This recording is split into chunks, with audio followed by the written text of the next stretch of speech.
નમસ્કાર મિત્રો, હું હિતેશ સોનગરા। તો આજે આપણે વાત કરીશું રેન બસેરા વિશે।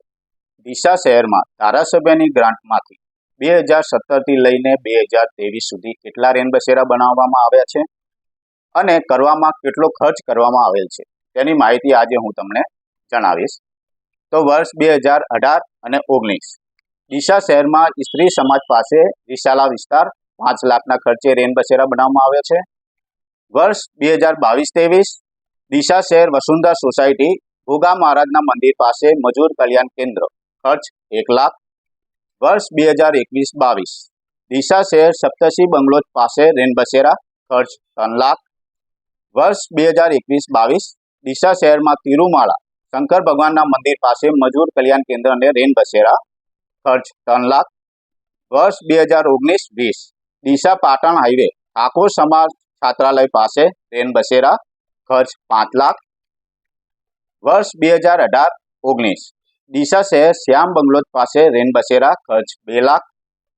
વર્ષ 2022 અને 23 અને ડીસા રેલવે સ્ટેશન દશામાના મંદિર પાસે 2 રેન બસેરા બતાવે છે। વર્ષ 2018-19 1.5 લાખના ખર્ચે અને વર્ષ 2022-23 2 લાખના ખર્ચે ડીસા શહેર રેલવે સ્ટેશન દશામાના મંદિર પાસે। વર્ષ 2018-19 ડીસા નાઈ સમાજની વાડી પાસે જાહેર જગ્યાએ કોમ્યુનિટી હોલ અથવા રેન બસેરા ખર્ચ 5 લાખ। વર્ષ 2017-18 ડીસા વેલુનગર ભોગા મહારાજના મંદિર સામે રેન બસેરા ખર્ચ 1 લાખ।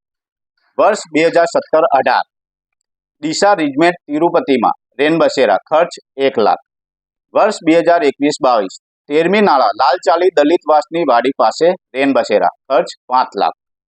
વર્ષ 2018-19 ડીસા લાલચાલી મુકામે બ્રહ્મ સમાજની વાડી પાસે રેન બસેરા ખર્ચ 5 લાખ। વર્ષ 2017-18 ડીસા પ્રજાપતિ વાસમાં રેન બસેરા ખર્ચ 50,000। તો હવે મિત્રો જોવાનું એ રહ્યું કે આ જે સ્થળોના મેં તમને નામ આપ્યા છે એ સ્થળે ખરેખર રેન બસેરા છે? રેન બસેરા છે તો રેન બસેરા હેતુ માટે ઉપયોગ થાય છે કે અન્ય હેતુ માટે ઉપયોગ થાય છે?